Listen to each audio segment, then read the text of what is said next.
All right, so we'll get started. Thank you everyone for joining the presentation of the results of our 2022 Asian American Voter Survey conducted by APIAVote, API Data, and with support from Advancing Justice, AAJC, Moms Rising, and AARP. I'm Kevin Hirano, the Director of Operations and Development at APIAVote. I'm going to be just going over some quick housekeeping items. First is the chat function, which seems to not be working with us today. We will be just using the Q&A, and we'll respond back that way. I apologize for that. But the format for today's panel will feature our 5 panelists who will present the results, and then we will conclude with a Q&A at the end. If you have any questions, please put them in the Q&A function, and they will be answered either directly there or held for response from the panelists at the end of their session. Again, panelists will respond to their questions at the end of their presentations, but if you have anything before then, please add that. Following today's webinar, the presentation deck and a written briefing will be made available at apiavote.org. To get us started, I'm proud to introduce Christine Chen, the co-founder and executive director of Asian Pacific Islander American Vote, APIAVote. Under Christine Chen's leadership, APIAVote built a partner network of trusted community-based organizations in 28 states and made 2 historical milestones, attracted then presidential nominee Joe Biden to speak directly to 1.1 million APIs during our 2020 presidential town hall, and contributed to the groundwork that led to the highest API voter turnout in history in 2020. Christine. Thank you, Kevin, and welcome everyone. As Kevin noted, I'm Christine Chen, Executive Director of APIAVote. APIAVote is the nation's leading nonpartisan nonprofit dedicated to promoting civic engagement in Asian American and Pacific Islander communities by building essentially a network of national and local community-based organizations and coordinating national efforts to register, educate, and get out the vote and protect our voting rights. We and our partners are excited to unveil the findings from the 2022 Asian American Voter Survey, the first pre-election survey targeting Asian Americans conducted in multiple languages for this election cycle. Today's launch was made possible because of the incredible work by the APIAVote and API data teams. And I would also like to acknowledge Asian American Advancing Justice, AAJC, and Moms Rising, and AARP for their support and partnership. Back in 2012, APIAVote realized that API voters were constantly being ignored and missing from each election cycle's polling, exit surveys, and research. As a result, we were missing from the election narrative, which also led to very low investments in engaging the API electorate from nonpartisan and partisan campaigns. APIAVote decided to change that by raising resources to conduct our own survey in 2012. We first worked with Asian American Advancing Justice, AJC, and in 2014, formulated a partnership also with API Data. As I said, we are also excited this year to add additional questions with the support of Moms Rising, and in the coming weeks, we will be launching a specific analysis with AARP focusing on Asian voters 50+. So today we will provide a preview of how the 6 largest Asian ethnic communities are thinking about the 2022 midterm elections. This includes their voting preferences for House and Senate races, issue priorities such as education, healthcare, gun control, crime, the environment, and the economy. In addition to election-related topics, we asked them for their opinion on policy preferences on some of the widely debated topics of today. But in reality, the crosstabs and the full survey contain so much rich data. It includes not only our full set of questions and breakdowns along major ethnic groups, but also ones along age, gender, country of birth, region, and party ID. You'll also discover how Asian American voters get their news, which sources for information they find the most trustworthy, and how they think federal funds should be spent among the survey questions. The survey provides insight into the Asian American electorate that was missing back in 2012. Thanks to the attention that you, the media, and our community partners have paid to our biannual survey, we are seeing a growing trend of articles and stories that include and focus on the growing importance of Asian Americans. However, much more needs to be done. We need the resources to conduct a similar survey for our Pacific Islander and other Asian American communities to uplift their preferences as they continue to grow in population. And beyond the pre-election survey, there's a need to expand and diversify the polling and research on AAPIs, and today's results will show you why. On today's panel, we have Janelle Wong, who's a co-director of API Data, is a professor of American Studies at the University of Maryland, and a core faculty member in its Asian American Studies program. We also have Karthik Ramakrishnan, also the founder and co-director of API Data, and is Associate Dean of the UC Riverside School of Public Policy and Professor of Public Policy and Political Science. We also have Jenny Kim, Vice President of Policy and Programs at Asian American Advancing Justice, AJC, responsible for developing and implementing Advancing Justice AJC's strategic vision for its policy advocacy agenda, litigation, community engagement, and research initiatives. And then rounding out the panel is Gloria Pan, Senior Vice President who leads Moms Rising, Member Engagement Campaign Tools, Rapid Response, and Gun Safety Campaigns. At this time, I would like to turn it over to Janelle Wong and Karthik Ramakrishnan, who are the co-directors of AAPI Data. Thank you so much, Christine and the APIAVote team. I'm really excited to tell you a little bit more about this survey. So next slide, please. We are really excited to present these data with a large sample of Asian American registered voters. So we had more than 1,600 registered voters included in this survey, and it included Chinese, Filipino, Indian, Korean, Japanese, and Vietnamese registered voters, the top 6 Asian American communities in terms of size. These interviews were offered in Chinese, Korean, Vietnamese, and English, and the survey was fielded in the spring through early summer, April 19th to June 19th, 2022. And we are really pleased to have partnered with ISA Interviewing Services of America for this special sample. Next slide, please. I just wanted to start off with some observations just about mobilization and the upcoming 2022 election. And what we saw from our data is that Asian Americans continue to remain enthusiastic in terms of their interest in voting. We saw that more than 2/3 said that they were likely to vote in 2022, but we also see that there remains a gap between their enthusiasm, their importance in the electorate. This is a group that is becoming a more important part of the electorate. They are growing fast, they are turning out in record numbers, and yet, next slide, please. We see that mobilization continues to lag. So we see here that among all Asian Americans, we see that only 52% said they had been contacted not at all. They had not been contacted by the Democratic Party. And this is also true if we go to the next slide. We see that a majority had also not been contacted by the Republican Party. Altogether, what does this mean? Next slide, please. We see that only about half of Asian Americans have been contacted. These are registered voters, right? So only about half of Asian American registered voters have been contacted by either of the two major parties, and yet they are strongly committed and interested in taking part in the 2022 election. I'm going to turn it over to provide even more context to my colleague, Karthik Ramakrishnan. Thank you, Janelle. So next slide, please.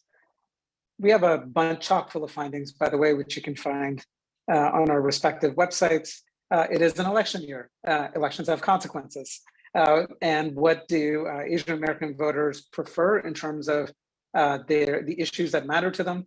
Where do they see the parties on those issues? And what does party identification look like more generally? And those tend to be more stable, less responsive year over year. Next slide, please. So in terms of vote choice in the Senate, reminder that only 1/3 of the Senate seats are up for election. So this is not a representative snapshot of the entire Asian American electorate in the country, because only 1/3 of Senate seats are up for grabs. What we generally find is about a 2-to-1 ratio in terms of Asian American voters, that's at the top, preferring the Democratic candidate for Senate over the Republican candidate. We also sort the data in terms of the Democrat-Republican split, and we see that Vietnamese Americans are the only ones that are truly split on this vote choice. Next slide. Turning next to the Senate, we find a similar pattern, about a 2-to-1 ratio. And we find that Indian Americans are the strongest supporters of Democrats when it comes to House races, followed by Japanese Americans. And at the bottom, we see that Vietnamese Americans, this is within the margin of error, if you remember what Professor Wong showed. So this is within the margin of error, but essentially it's a split vote, if anything, slight lean towards the Republican candidate for the House. Among Vietnamese American and Chinese American voters, we see a high proportion of undecided just months before Election Day, indicating that these are persuadable electorates. Next slide. In terms of party identification, we find that this general pattern, again, it's about a 2-to-1 ratio, although it's different when it comes to party ID as opposed to vote choice. Just for clarification, party identification in the political science literature is not party registration. It's how people generally think of themselves. So this is the simplest way that this question gets asked. And that's where we see that a significant proportion, although a shrinking margin, of Asian American voters say that they are independent or don't think in terms of political parties. So it's about a third. Next slide. So, and so that's what you see there, right? 35% are either independent, other party, or don't think in terms of party. Let's go to the next slide. However, if you look at those who say that they're independent or don't usually think of themselves in terms of parties, if they lean more towards the Democratic Party or the Republican Party, again, you see this familiar 2-to-1 ratio that reproduces itself among the leaners. And what that does is it actually increases the Asian American Party identification advantage. 56% identify more with the Democratic Party, 26% with the Republican Party, and only 17% are what we could call pure independents. And look at the sorting here. It's not sorted by Democrat as the way it should be. So Indian Americans have the highest net, Democrat over Republican. Vietnamese Americans have the lowest. Next slide. Finally, in terms of favorability, we find higher favorability for Joe Biden among Asian American voters than the national average. You know, the caveat is that we stopped interviews in June, but even the surveys, national surveys from May and June of 2022 indicated lower favorability rating among American voters in general. Next slide.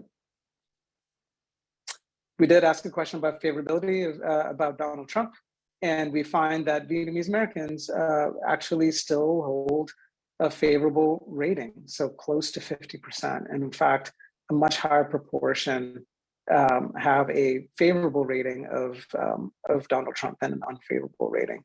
At the bottom of the list, Indian Americans and Chinese Americans have the least favorable ratings, either on a net basis or just looking at the somewhat unfavorable and very unfavorable. Next slide. Next, in terms of issue priorities, what are the issues that Asian American voters care about? I'll go through this a little bit quicker. Next slide. Interestingly, even though inflation dominates the news, healthcare is the most important issue, according to Asian American voters, if you add up the extremely important and very important. That's fascinating. We typically don't think of this as a healthcare election, although perhaps with COVID and ongoing concerns about lack of healthcare given unemployment and disruptions to the labor force, something important to watch out for. Jobs in the economy and inflation are also very important. A lot of people wonder about foreign policy in Asia and how much that matters for Asian American voters. The answer is not that much. But in the middle, you see issues like crime, like education and gun control and the environment, all fairly important issues for Asian American registered voters. Next slide. Here we see a sort between the Republican Democratic advantage. We see that Republicans hold, basically it's about even on inflation and foreign policy among Asian American voters, and same for national security and also for crime. So if people think that crime is an issue where Republicans have a major upper hand, that's not true among Asian American voters. On other issues like gun control, healthcare, environment, and racism, Democrats hold a very strong advantage. I believe that's my last slide. Next slide. So thank you very much, Karthik and Janelle. We're going to go ahead and now look at hate crimes. Here you'll see that 73% of Asian Americans worry about experiencing hate crimes, harassment, and discrimination at least sometimes, and 24% said that they worry about it very often.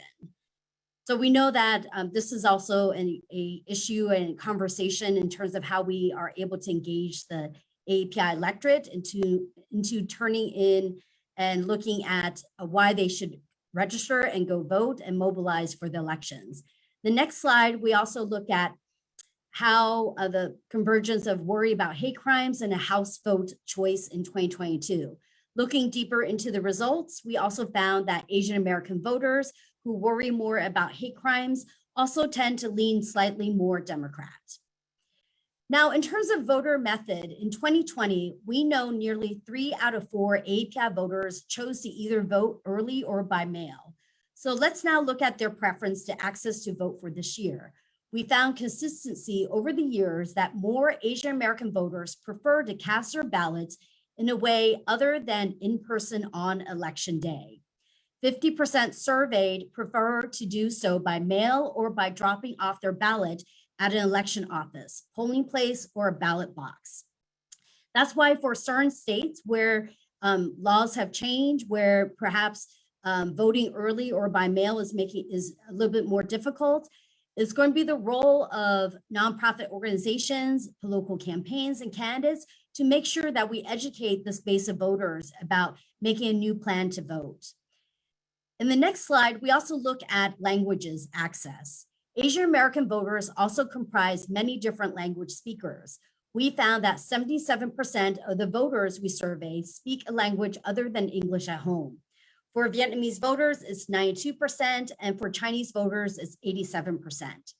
That is why APIAVote is committed to raising enough funds to essentially reach over 700,000 Asian households with our translated state-specific mailers. Once those mailers landed in 2020, the Asian Voter Hotline, 888-APIAVote, received a couple thousand calls for assistance in specific languages. We know translating and engaging voters in their language is key to increasing their participation. At this time, I'm going to hand it over to Ginny Kim, the Vice President of Policy and Programs at Asian American Advancing Justice, AJC, who will now dig deeper in some of the issue areas. Thanks so much, Christine. So going off of the multilingualism slide, we'll go to the next slide here, which ties right nicely. Of those who speak a language other than English at home, 42% of survey respondents said they would use voting assistance in languages other than English. We also know that overall, 1/3 of Asian Americans have limited English proficiency. So it is critical for our organizations to continue to advocate for language access to the ballot, fighting for the voting rights of our community, including for our limited English proficient voters, and to provide more in-language voting resources, including our 888 APIAVote hotline that we run every election in partnership with APIAVote. Now, next slide, please, for other policy preferences. Great. So immigration is an Asian American issue. Approximately 2/3 of Asian Americans are immigrants, and the overwhelming majority of the Asian American population, over 90% in fact, are either immigrants or the children of immigrants. This is reflected in the survey results showing that 68% of Asian American voters see immigration as an extremely important issue or a very important issue in deciding how to vote. An additional 22% see immigration as somewhat important, meaning that overall, altogether, Immigration is an issue that influences 90% of Asian American voters in deciding how to vote. The survey also shows a strong majority of Asian American voters believe undocumented immigrants should have the opportunity to eventually become US citizens, supporting a pathway to citizenship by well over a 2-to-1 ratio.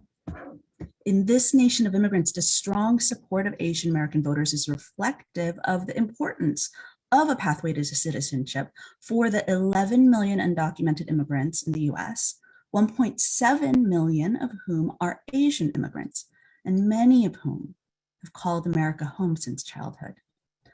Next slide, please. Now on to education. Advancing Justice AAJC is committed to advocating for comprehensive, honest, inclusive, and empowering education. These survey results show that 73% of Asian American voters agree that public schools should include lessons on Asian American history and the histories of all communities of color. And next slide, please. Oh, this is the slide on curriculum. The prior one, in a 2-to-1 ratio, Asian Americans disagree with the practice of state and local governments or school boards banning books and lessons about racism in American history from public schools. So read together, this slide and the next one, Asian American voters overwhelmingly support inclusive, comprehensive education about the histories of Asian Americans as well as all communities of color. Thank you. This fall, the US Supreme Court is set to hear oral arguments in a case that will decide the state of race-conscious admissions at the college level.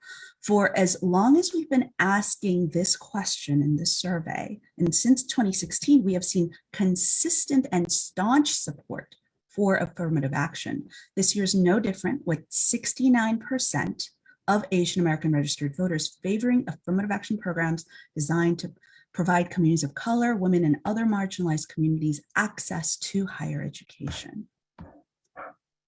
Next slide. Let's see. And an additional point is going back to the hate crimes slide earlier in the presentation. Our community's experience over the past 2 years, right, is reflective of the continuing anti-Asian sentiment throughout history, inflamed by this COVID-19 pandemic and racist scapegoating. And the numbers in terms of 73% of Asian American registered voters worrying about this is also reflective of the community education and the awareness of the community to speak out against what is happening. And we are supporting community-based organizations serving impacted Asian American communities nationwide through subgrants and other resources. And we continue to encourage impacted individuals to report hate crimes and hate incidents to Asian Americans Advancing Justice's Stand Against Hatred website at www.standagainsthatred.org. And onto the information sources slide. I know we've got a couple of the slides out of order, but the information sources that we'll want to lift up here is that television is the most popular news source for Asian American respondents, 65%, but social media is fast becoming a significant source of news for Asian Americans, with 32% citing Facebook as a popular source, as popular a source as traditional print newspapers. And for some groups, especially Vietnamese Americans, 51%, YouTube was regularly consulted as a news source. And this rise in reliance on social media as a news source is both an opportunity and is a concern, given the rise in mis and disinformation content on social media platforms. And so the implications for organizations like Advancing Justice AAJC is that we need to pay closer attention to the messages spreading online to understand community perception and what it means, especially when our communities are not being contacted by either party or candidates. And so the need to understand and reach our communities on these platforms is increasingly important. Thank you. And I'd like to turn it over to Gloria Pan, Senior Vice President, National Member Engagement and Gun Control at Moms Rising. Thank you, Jenny. So Moms Rising, we are a multi-issue intersectional organization of more than 1 million moms and family members working to build a nation where businesses and families can thrive. I lead on national member engagement and gun control. Next slide, please. So against the backdrop of the spike in anti-Asian hate and violence, safety is a top concern for Asian Americans, including safety from gun violence. 77% of Asian Americans agree somewhat or agree strongly that we should have stricter gun laws. Next slide, please. Next slide, please. Next slide, please. So the vast majority of Asian Americans are immigrants or children of immigrants who are creating new family roots here in the United States. So being able to take care of our families is extremely important. Therefore, it is no surprise that we strongly support federal investments in care policies. Between 73% to 78% of Asian Americans agree somewhat or agree strongly that there should be more federal investments on spending on policies like childcare, paid family and medical leave, and elderly and disability home care. Back to you, Kevin.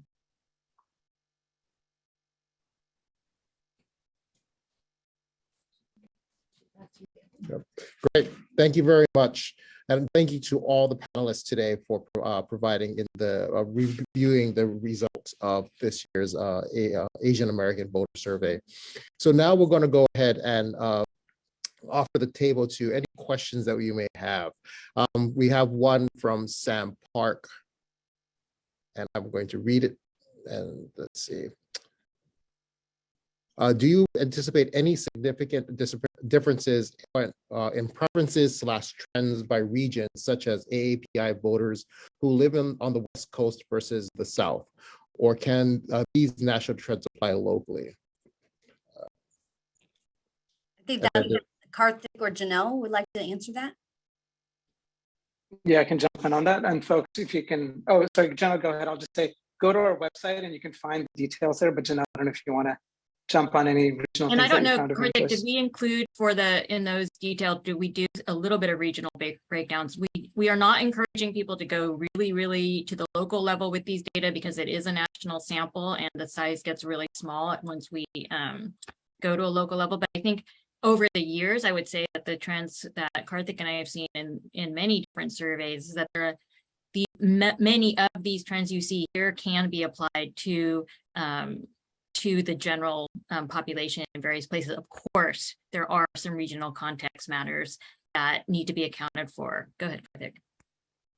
Yeah, so if you look at our slides, for example, you know, maybe as you might imagine, the Democrat-Republican net advantage is lower in the South than it is in the West, but it's still higher. So yeah, 38% Democrat, 23% Republican in terms of party identification.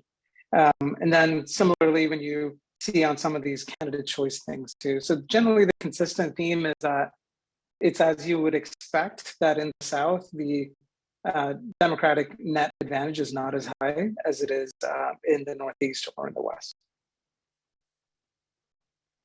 Right. Thank you. We have another question from Elizabeth Coley. Voting in person was not divided into early in person and day of election day in person. I'm guessing they're asking about defining the question about early voting versus in person versus in mail. That's right. We did not have that level of detail in the survey.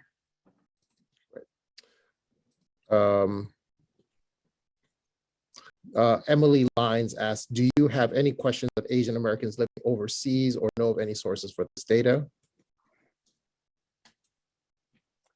Not in our survey. We did not ask a question about it. I don't know if APIAVote or others are tracking in terms of overseas voters outside of that. We're actually starting some conversations with some nonpartisan organizations that are focusing on overseas voters. So we hope to have something in the future, but this particular survey does not account for overseas voters.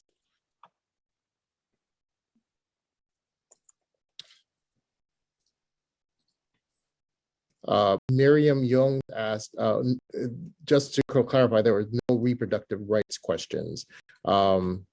And they didn't see a lot of difference in gender crosstabs in 2012. Does that trend still hold? Seeing Latino men pull away from Latinas in terms of our preference, worried that we might see the same in API communities. Excellent question, Miriam. And you're right that we did not have repro questions here. We do see a slight net advantage, greater net advantage among female, self-identified female Asian American voters and male Asian American voters. So we find that for the House race, for example, it's 51% Democrat, 31% Republican among males and self-identified males, and then 56% to 24% among females. So there is a gender gap, but it's not nearly as great as it is for other populations. I would say that right as we're about to go into the field, the National Asian Pacific American Women's Forum had produced a report. And so I would encourage everyone that's looking into reproductive rights and leanings to go ahead and refer to NAPAV. Yeah, and one thing I would say, at least from past findings, there are some differences across detailed origin groups. And some of that correlates by religious affiliation, as you might anticipate. So for those Vietnamese Americans, for example, Catholic populations, the kind of progressivism on reproductive rights is not as strong as it is among Indian Americans and Chinese Americans, and especially Chinese Americans who have a relatively high proportion of non-religious identifiers.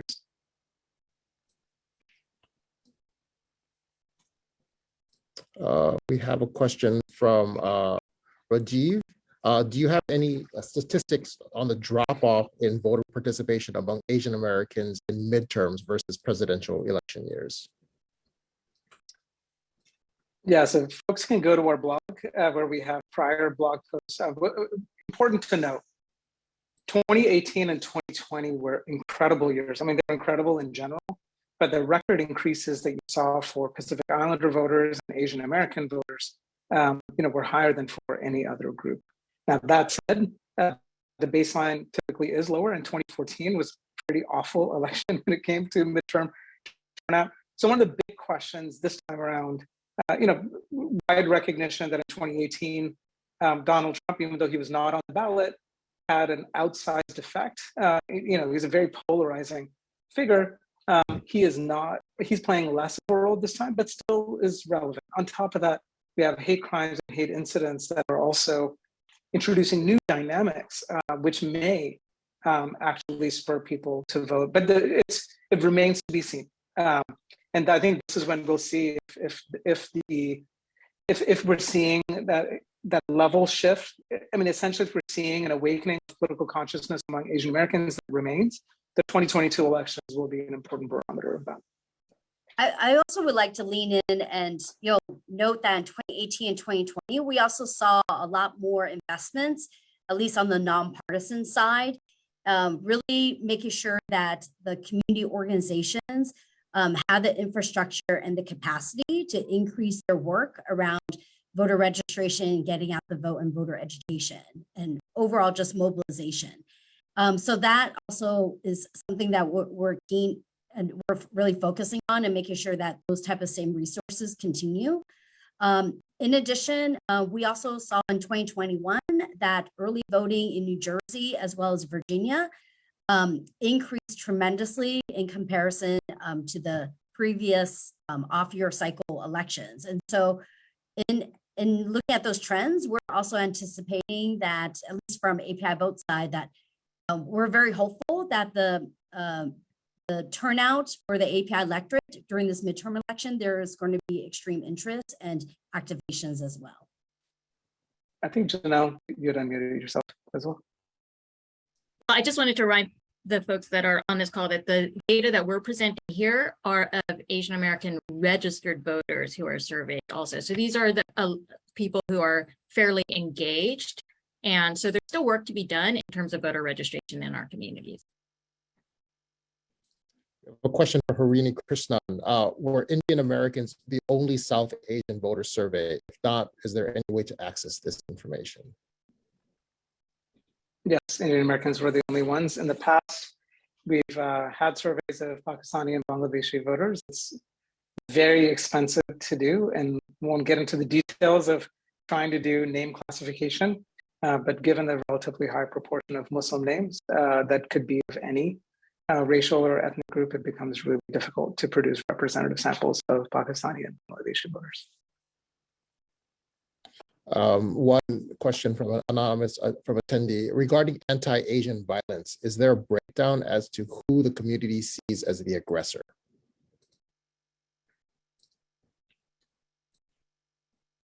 We actually did not in this survey ask about who the perceived perpetrators are, nor did we ask about experiences with hate crimes. What we ask here in this survey are concerns and worry about hate crimes. And I think what's critical here too is that it remains a worry among Asian Americans. We also see, as Christine had presented, that this worry translates. So among the 25% who are very worried about hate crimes, we see that they, and it's a correlation, are favoring Democrats over Republicans in the House races by a 3-to-1 margin. But we also see that Asian Americans are fairly expansive in their concerns. They're not only concerned about hate crimes, but we also see they're concerned about bread and butter issues having to do with, let's say, whether they have Medicare going into the future, whether they are going to be able to retire, with if they have enough financial security to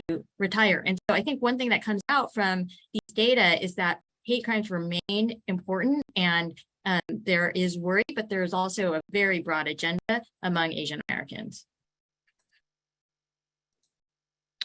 From Marcia, do you think the API votes will have a big influence on the 2022 midterm elections? So if you look at so when you look at the 2018 election, what was important there is that you had a lot of congressional districts that were competitive in places where you have a fair number of Asian American registered voters or adult citizens who are eligible to vote. That was different from what we've seen in many years prior to that, given that those remain competitive districts, including in places like Orange County, including places like New Jersey and Northern Virginia, et cetera. It is very likely that Asian American voters will still be important, at least if it's a game of inches. If it's a blowout, then it's harder to say that Asian American voters would have made the difference. But that to the extent that this is going to be a closely contested election for many congressional districts and several states where the Senate also hangs in the balance. I also like to point out that for statewide races, especially for governor and Senate races, we could be we're very much an important part of the electorate that needs to be outreach to, and so we could be we believe that the margin of victory is going to be very narrow for a number of these races. In addition, there are also in some areas local races, so we cannot forget. Besides Senate, congressional, and governor's races, there are some areas that have local races, and it's going to be important for us to also weigh in down ballot as well.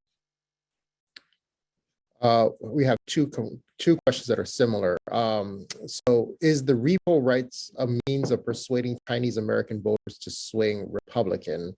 And then do we have any qualitative information about why APIs vote D or R, and is there info linking these party identifiers to who goes out to vote?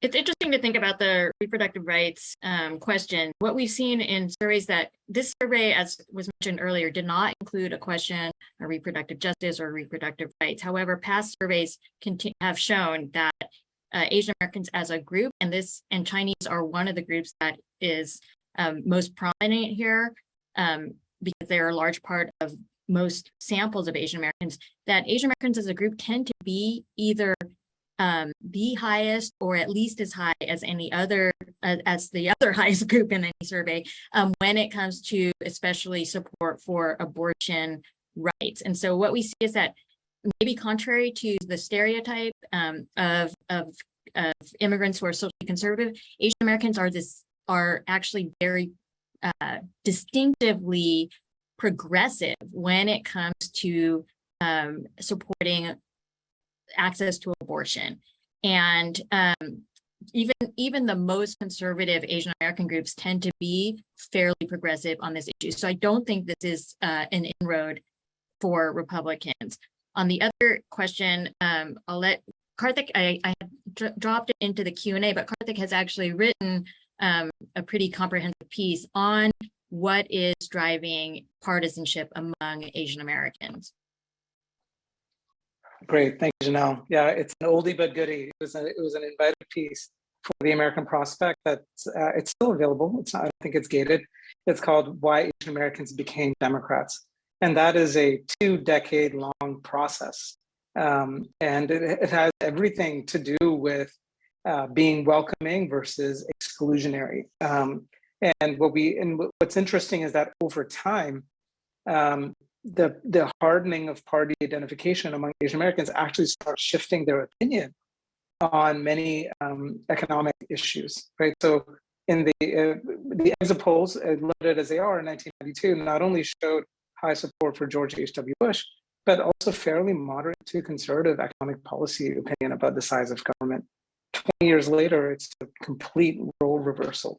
And it's part of that journey. So the bottom line is the Republican Party is shooting itself in the foot in the long term by pursuing policies, stances, and rhetoric that are highly socially exclusionary.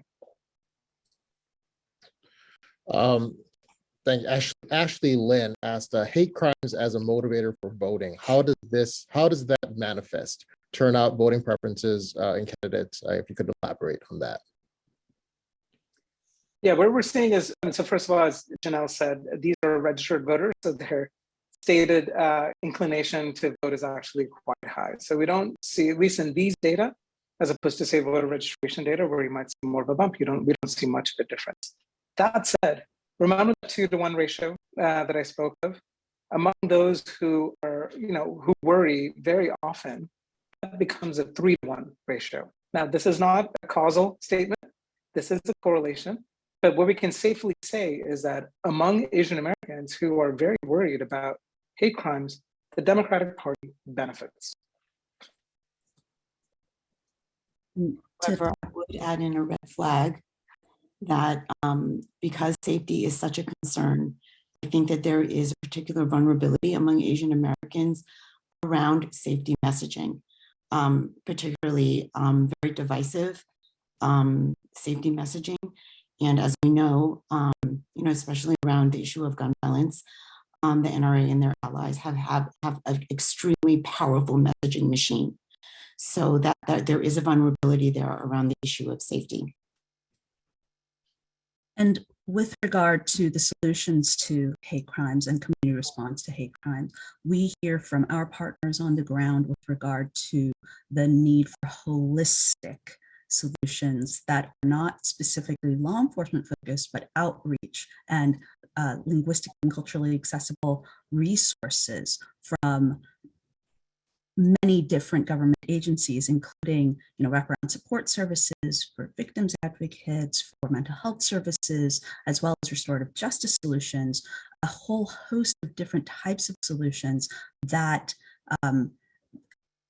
Asian American community members see as necessary, as opposed to that one safety and/or law enforcement response. That's great. We did have one question, I think, from Annabelle at ABC7 Los Angeles. Janelle responded, but I'd like to pose it to the group. Are there any insights on voting trends, party preference, issue priorities across different age groups? I mean, one of the things that we've seen consistently in these surveys, not just this one, and I think it is remarkable, there's a lot of stability. I know people are always looking for change, but we actually see some pretty strong trends that we've seen in the past in terms of what issues Asian Americans care about and the kind of partisan breakdown. But another thing that has been very consistent in these data are that there is a generation gap in terms of issue orientations. And so what we see is that Asian American young people, and and this is actually backed up by another survey that I just dropped into the Q&A, the Harvard Youth Poll, is there is a really big gap in between those who are younger and those who are older on issues of race, on the environment. So what we see across all these issue areas, we see that young people are much more progressive than older people. That said, older people are not deeply conservative. We also see that the community as a whole sort of leans especially progressive when it comes to these kinds of issues of the role of government in providing a social safety net, in redistributive kinds of economic policies, in minimum wage policies. We haven't asked all these questions, but I think that on the whole, what you see if you bring all these data sets together is that there's both a generational divide and a kind of leaning of the entire community, including older people, to the left, especially when it comes to kind of a strong social safety net and safety issues in our community more generally. Yeah, thank you, Janelle. I just want to sharpen the point there that generational divide is a question of degrees rather than a question of being on opposite sides, right, in terms of opinion. And I think that's really important because people talk about generational divides, but what you typically find is for younger generations, even more progressive opinion on gun control, on minimum. We've asked about minimum wage in the past, for example. So it generally holds true.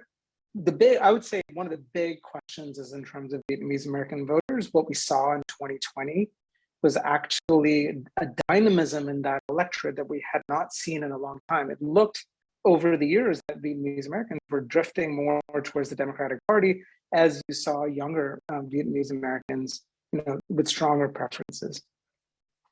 Donald Trump seems to have done something with the Vietnamese American population. There's also organizations like Pivot and others who have talked about the role of misinformation and disinformation playing a significant role.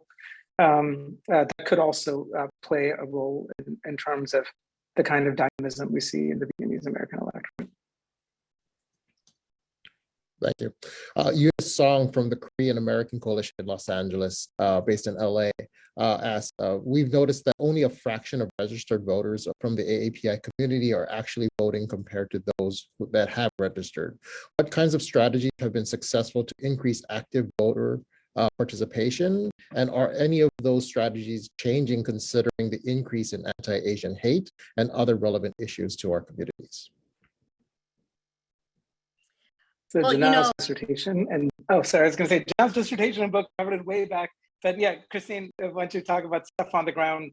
But I think even some theoretical stuff would be helpful here.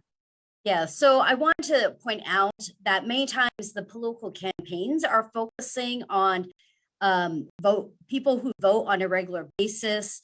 And so versus APIAVote and our local partners all across the country are focusing on new voters, as well as what they call low propensity voters, maybe someone that's voted once every 4 years or once every 2 years. And what we found is that when we implement a comprehensive field program where we're sending out a translated mail followed up with phone banking, text banking, and for some areas where they have the capacity and density to go door knocking, those voters that we're reaching out to, they say that we're the first individuals and organizations are reaching out to them. In other words, they're not hearing from the campaigns or the political parties. So as a result, they're leaving out people who are actually interested in voting, but they really are not getting the information and being engaged. I think if we focus on that base of new voters and those that need a little bit more language assistance as well, that we could be able to motivate them to turn out in larger numbers, because we've already seen that when we do the research after the 2018 and 2020 elections, that those that we contact, they actually have a higher rate of turning out. Oh, in addition, I also wanted to note, there was also the question about how's that correlated with anti-Asian hate.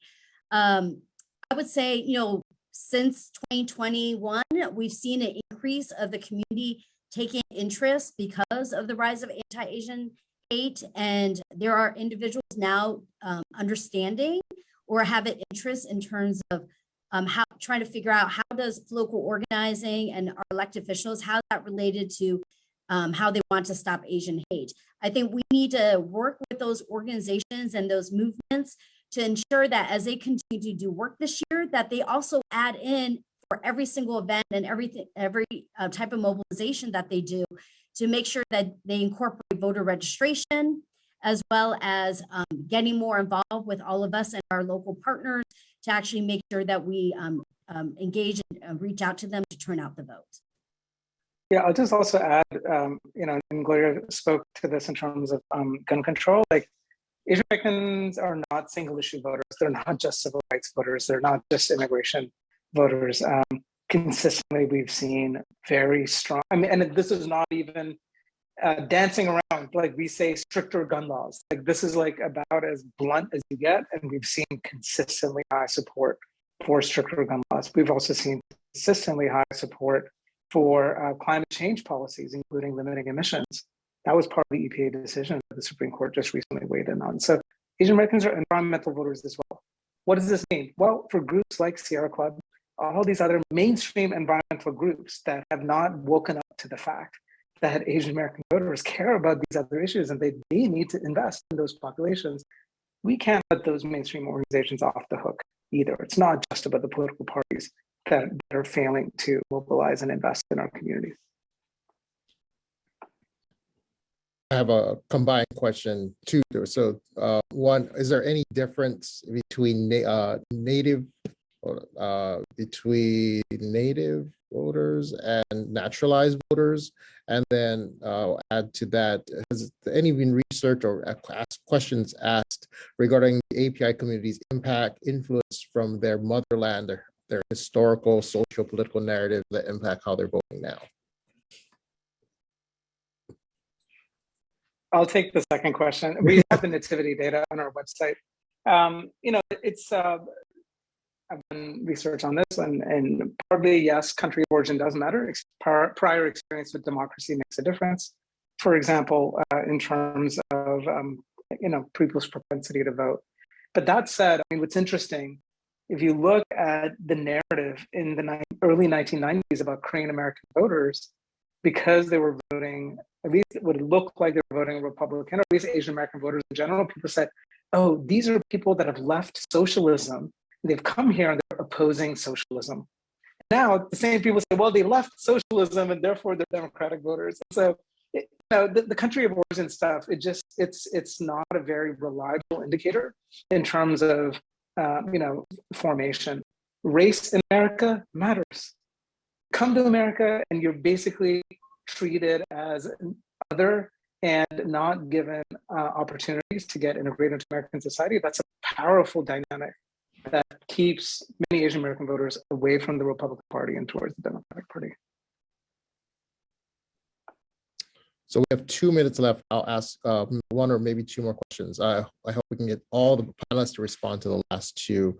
On an anecdotal level, I have personally seen Asian Americans excluded from the minority discussion on the basis that on average, they have succeeded more than other people of color. How should we address this issue to create more unity? Well, I'll just say that, 1 minute. I'll just say that this is an area where, if we're talking about politics here, and politics is an area where Asian Americans, definitely we see that they're a group that has not been mobilized to the same extent as white voters, right? They continue to be underrepresented in politics. And we're not the group that's least mobilized. I think Latinx people are also mobilized at very similar rates. But here is the area where we need to put our energy because we are not advantaged in the political system. Yeah, absolutely. And the thing I would say, what our data over the years consistently has shown are that Asian Americans are actually racially progressive and they support, for example, criminal justice reform. They support greater civil rights for Black people. So this notion that somehow there's this kind of divide and conquer dynamic that is not only alive and well, but dominant in our communities. The data consistently over the years do not show that. Does that mean that it's going to be there it's not going to be there in any particular case, or it's going to be like a kind of minority, kind of a smaller dynamic. Absolutely, that occurs. But generally speaking, we don't see Asian Americans as wedge issue voters. Even on something like affirmative action, it does not rise to be a very important issue when it comes to vote choice. The thing that we continually message is the diversity of the Asian American community, whether it's educational attainment, economic. I mean, the Asian American community in particular is the most economically disparate community in the United States, with the top 10% out earning the bottom 10% by tenfold. And so that messaging that we continue to roll out should be picked up by media, and the diversity of the community in terms of viewpoint, the diversity of the community in terms of economic diversity of community in terms of educational attainment also is reflected if you look at what is lifted up as the model minority myth or specific things that get a lot of airtime, and then you look at the survey data and you see things like affirmative action where there's consistent, solid support for affirmative action, even though a lot of attention is given to a small minority who are opposed to it. And so I would kind of emphasize the need to understand the diversity of the community and look at this data to see where the actual voters' preferences lie. Gloria, would you like to add any last thoughts or respond to this question specifically? Oh my gosh, I need another half hour. I would just say that actually, that the whole question is framed in a way that really is designed to divide us from other communities of color. And we have to actively push back against it, because we are the ultimate community of color. We are perpetually the foreigners, perpetually the outsiders. That has been our entire history. And so whatever advantages that other people are saying, well, you can't be part of it, we have to emphasize that, yes, we are very, very much part of it, because we stand with all communities of color. And, this country cannot succeed unless every community succeeds. And the Asian American community is part of that. And we stand for the success of all communities of color. We do not have advantages in that. We stand with all of them.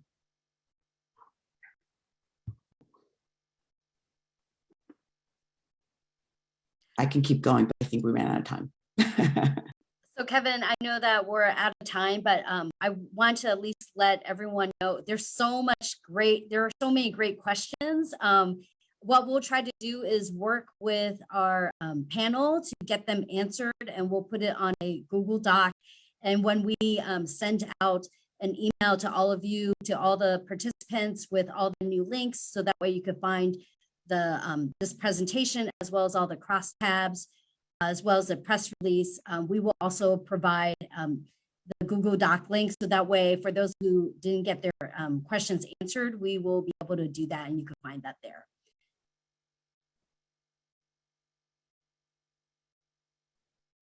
Great. Well, thank you everyone for attending. We had over 220 attendees today.